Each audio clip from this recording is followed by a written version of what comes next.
मित्रांनो, स्पर्धा परीक्षा मराठी चॅनलमध्ये आपले स्वागत आहे। आज आहे 17 एप्रिल 2025 आणि या व्हिडिओमध्ये आपण 17 एप्रिलशी संबंधित महत्त्वाचे करंट अफेअर्सचे प्रश्न पाहणार आहोत।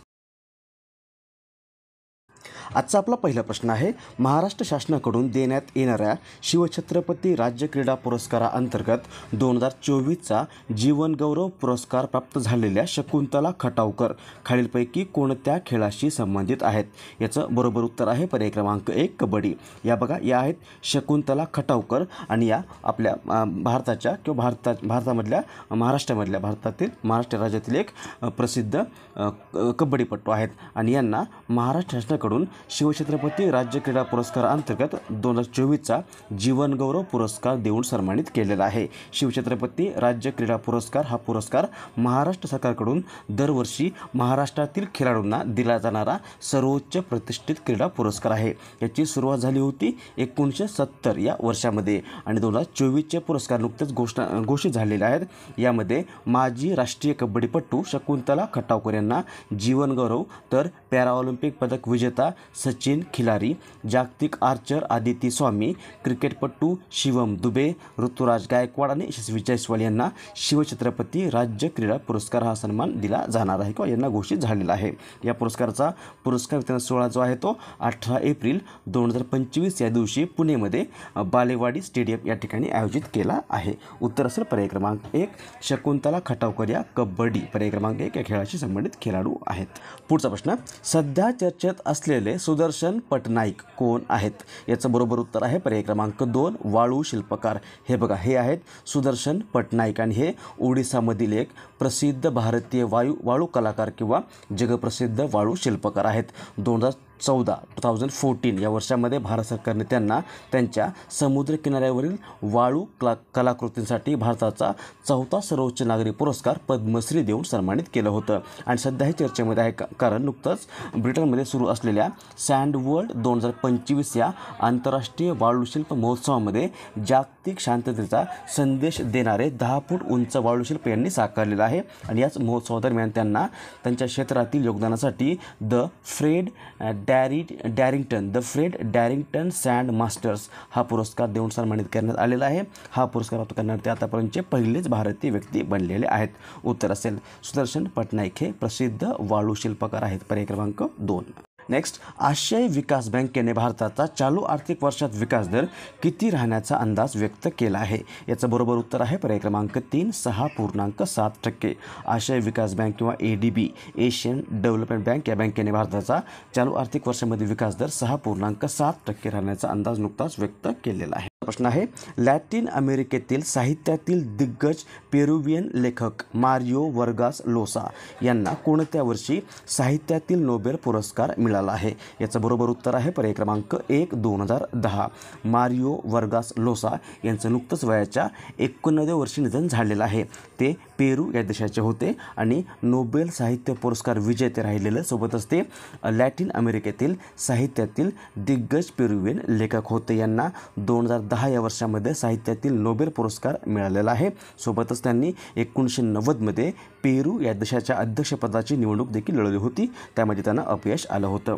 उत्तर असेल पर्याय क्रमांक 1 त्यांना 2010मध्ये साहित्यातील नोबेल पुरस्कार मिळाला आहे। प्रश्न, DRDOने नुकतेच खालीलपैकी कोणत्या ठिकाणाहून लेझर डिरेक्टेड एनर्जी वेपन या स्वदेशी शस्त्र प्रणालीची यशस्वी चाचणी घेतली आहे?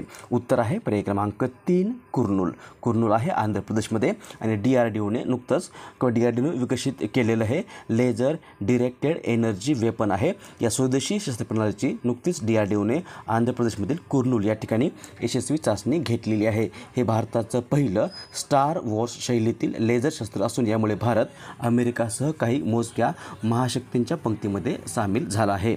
ड्रोन युद्धाचा वाढता धोका आणि त्यावरील परवडणाऱ्या प्रत्युत्तराच्या दिशेने टाकलेलं हे भारताचं एक ऐतिहासिक पाऊल मानलं जात आहे।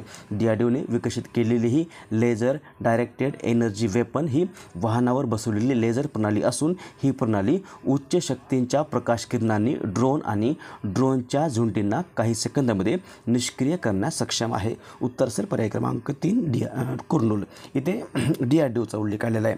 DRDO लॉंग फॉर्म होतो defence research and development organisation, मराठीमध्ये संरक्षण संशोधन आणि विकास संस्था. ही भारत सरकारची संरक्षण मंत्रालयाअंतर्गत असणारी एक संशोधन संस्था आहे आणि ही भारतीय सशस्त्र दलांसाठी आवश्यक असलेलं संरक्षण तंत्रज्ञान, प्रणाली आणि उत्पादने विकसित करण्याचं काम करते. हिची स्थापना किंवा DRDOची स्थापना झालेली आहे 1958 या वर्षामध्ये. मुख्यालय आहे नवी दिल्ली या ठिकाणी आणि सध्या समीर व्ही कामत हे DRDOचे अध्यक्ष आहेत. पुढचा प्रश्न, खालीलपैकी कोणता दिवस सियाचीन दिन म्हणून साजरा करण्यात येतो? उत्तर आहे पर्याय क्रमांक 1 13 एप्रिल. जगातील सर्वात उंच युद्धभूमीवर सेवा देणाऱ्या भारतीय सैनिकांच्या शौर्य आणि बलिदानाचा सन्मान करण्यासाठी दरवर्षी 13 एप्रिल हा दिवस भारतामध्ये सियाचीन दिन म्हणून साजरा केला जातो.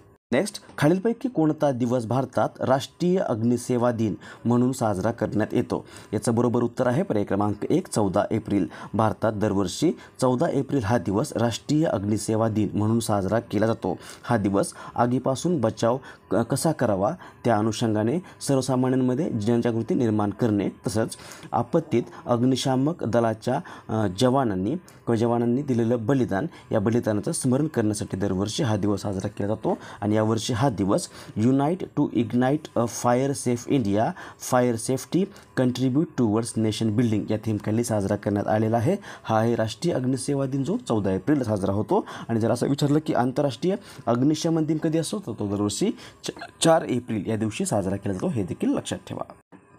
पुढचा प्रश्न आहे, खेलो इंडिया यूथ गेम्स 2025चे आयोजन खालीलपैकी कोणत्या ठिकाणी करण्यात आले आहे किंवा येणार आहे?